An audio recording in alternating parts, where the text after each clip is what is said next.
everybody. I took a couple of weeks off. I have some really exciting things working that I'll let everybody know about in about a week. Some major changes. So that's exciting. So I don't just want to like throw it in. I kind of want to do like an announcement. But the reason for this video is I will be speaking to middle school students coming up shortly, and my topic that I am going to be speaking on, I feel is extremely relevant to adults as well as children, to like everybody.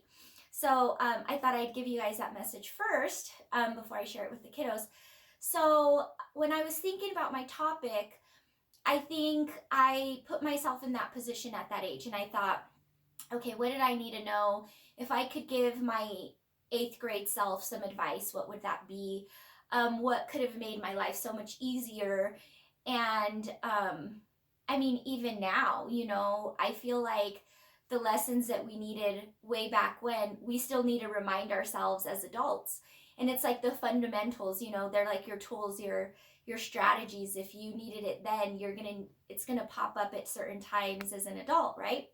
So I thought about my son too, who he was at that age and what was going on with him. And so recently he moved into his new condo, and he's going through all of his, he had this portfolio of all these awards and things that he was proud of that he thought he needed to frame. And he's like, Mom, I'm throwing this away. Do you want them? And I said, you earned all of those things. They were accomplishments at some point. And he's like, yeah, but I mean, they don't mean anything now. They're not going to do anything for me. And then he said, never mind, I'm going to keep the portfolio for concert tickets. I'm like, okay, whatever, it's your stuff. But then he was sending me pictures of things that he found interesting. And one was a picture of himself that he did in art class. And it was pretty sad. He looked sad. There was little broken hearts around his face. And I said, dude, what's up with this picture? What are the broken hearts? And he said, Mom, I was a sad kid. And immediately I went to that guilt place, like, oh my God, I was messing up as a mother. My son was unhappy, and I went to this like dark place. And then I just started, and he kept sending things, so he sent his first paycheck. It was like $133, and now he makes 6 figures. And he's like, oh my God, I've come such a long way. And it's like, so there was good also, and it's like, I was his parent then too, right? So I can't just be sad about when he was sad. And I thought about how I was sad at that time, and who I was at that time. And then I thought about the contrast of who I am now. And I thought, wow, I am so proud of how we have both grown. I am so proud of how we have both evolved, how we both have become these amazing, productive people. And, knowing that that's who were at that time, that's actually really exciting stuff, right? He's like, oh yeah, absolutely. He's like, I said, are you happy now? I said, are you feeling like your accomplishments, everything that you've done and achieved? And I said, are you actually feeling that? Or are you just focused on the next goal? And he said, no, Mom, I'm happy because I'm free. He said, I get to do whatever I want. Everything around me is because I created it. And my life is because of me. I have nobody to blame but myself. And I have a really good life because I've created it this way. And I said, you know what? That's an amazing answer. And same goes for me. I'm a completely different person. And it's because of what I worked towards and the goals I set and executed. And now I'm exactly who I want to be, and everything around me is because it's what I created. So taking accountability for that is huge, like the good and the bad. I was not happy then. I take accountability and responsibility for that, but I am now because I took action. So I thought, okay, so with these kids, I think I really want to focus on not only where they are now, but the possibility of who they can become, and getting outside of that fear and that pain and actually planning and executing and understanding that, especially when you're younger, your surrounding is not, it's not entirely in your control, right? And something I learned is that most of what people will say to me in life, generally speaking, has nothing to do with me. They're projecting. So when someone says something really positive and they're encouraging me, I'm like, that's who you are in your everyday life with yourself, with your thoughts. And when it's negative, when I talk about things that I'm happy about and they just instantly knock it, like, oh my God, what are you thinking? How is that gonna work? And they get worked up and they're in fear just talking about my life that has nothing to do with them. And I just realized that as kids, we have no choice but to listen and absorb everything around us, and we mimic it and we become it without understanding it. And that's how generational cycles keep reoccurring. And poor people stay poor, rich people stay rich, and then there's the outliers, the people that change.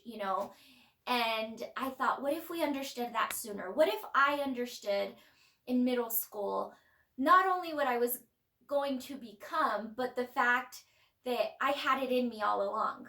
If I would have talked to that person and said, hey, don't worry, this is what it's going to be like, this is who you'll be, not only would I not have believed it, but I wouldn't have been so miserable for so long. I wouldn't have made the same choices. I would have been in my life.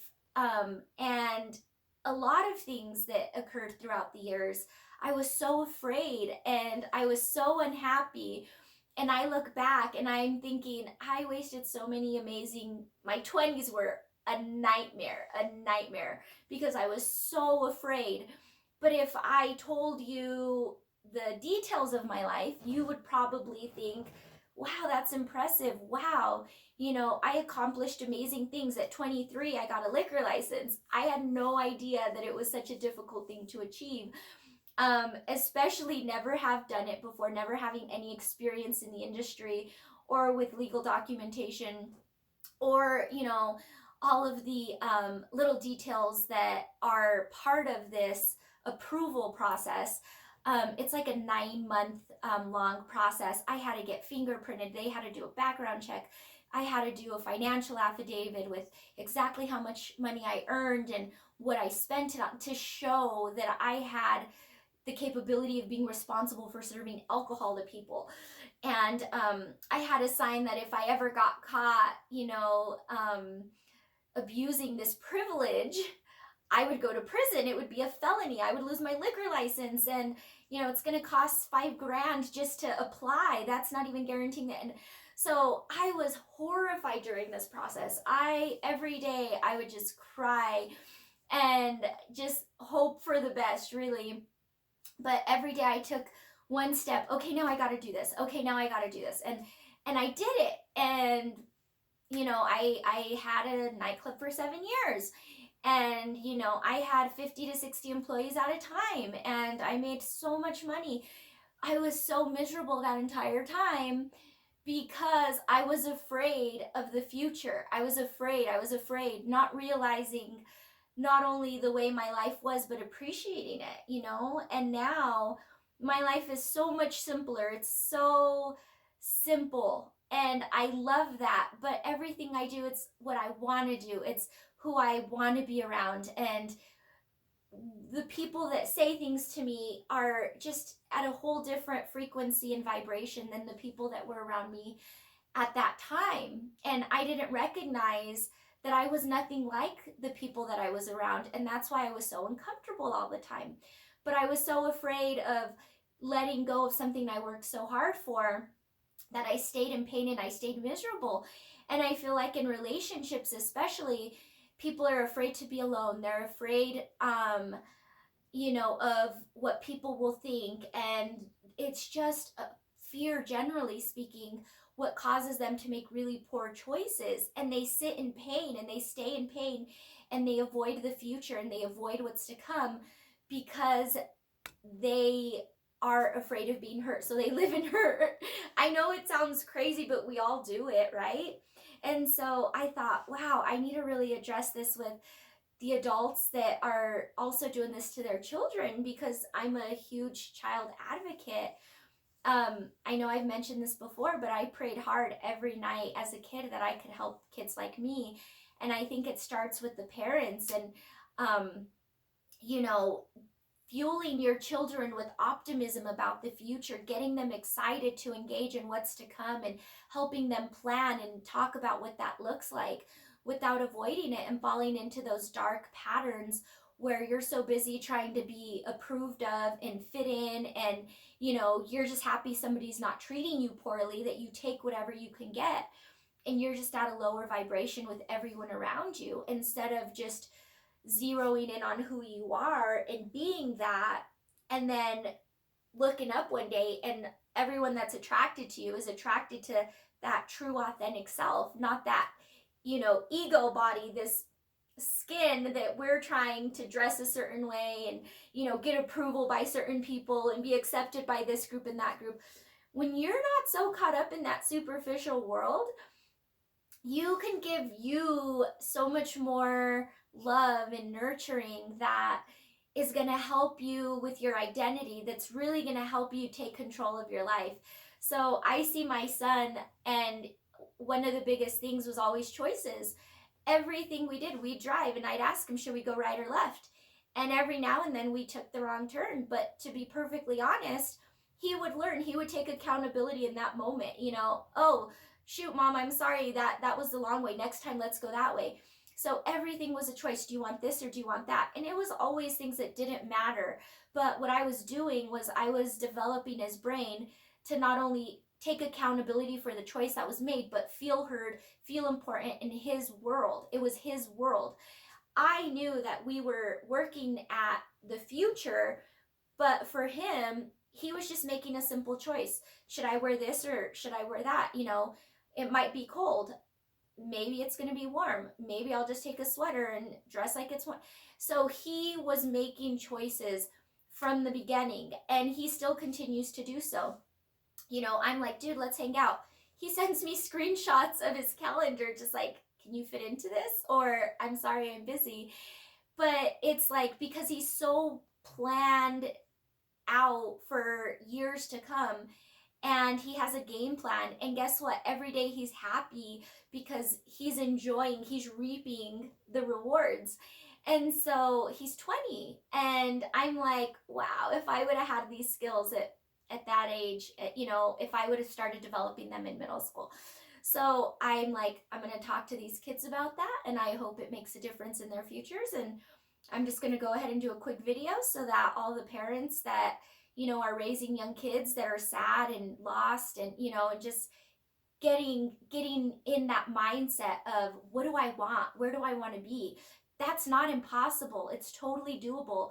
If these people can do it, so can I. It's nothing that's never been done before. Happiness is not, it's not foreign. It's possible. We just have to recognize that and go after it. So look at what makes us happy, how that makes us feel. Really start to gauge, like, this person makes me feel bad, stay away from them. This person makes me feel really good, I'm going to be around them more. And then slowly but surely, you start to recognize what is and isn't you, and then that just helps you steer through life. So that's my message today, and I hope it helps. Have a wonderful day.